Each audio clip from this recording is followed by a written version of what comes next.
sameeyo isaga oo ku bixin jiray waqtigiisa ugu badan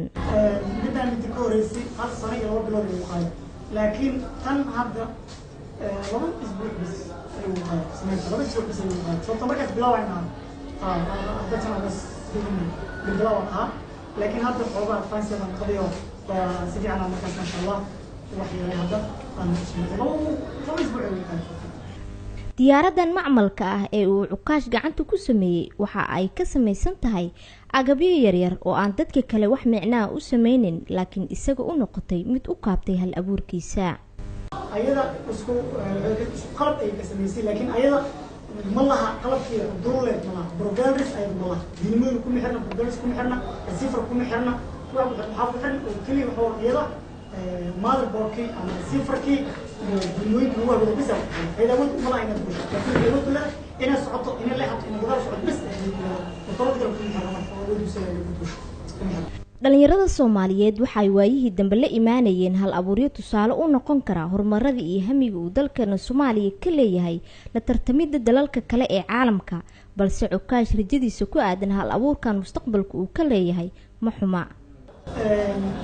hadda qaybta hadda oo diyaarada aan jeclahay oo foomka ka samaysan suufka ka samaysan ina horta aan bedelo oo hal diyaarad weyn oo 2 mitir cabirtay oo 2 mitir dhan oo aan rabo insha Allah inaan ugu magac daro Soomaaliya aan jeclahay inaan ugu magac daro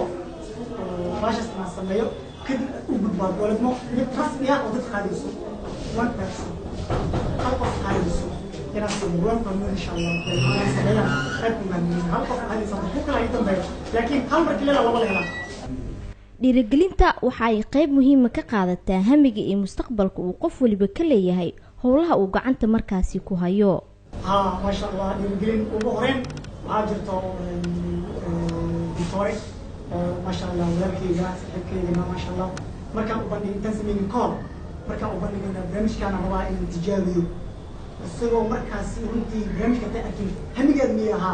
macaa fartiga saar qora qalab ku soo gal هذا مثل كلام كيس معك شو بتخاف كاس أشياء ما هو ما شاء الله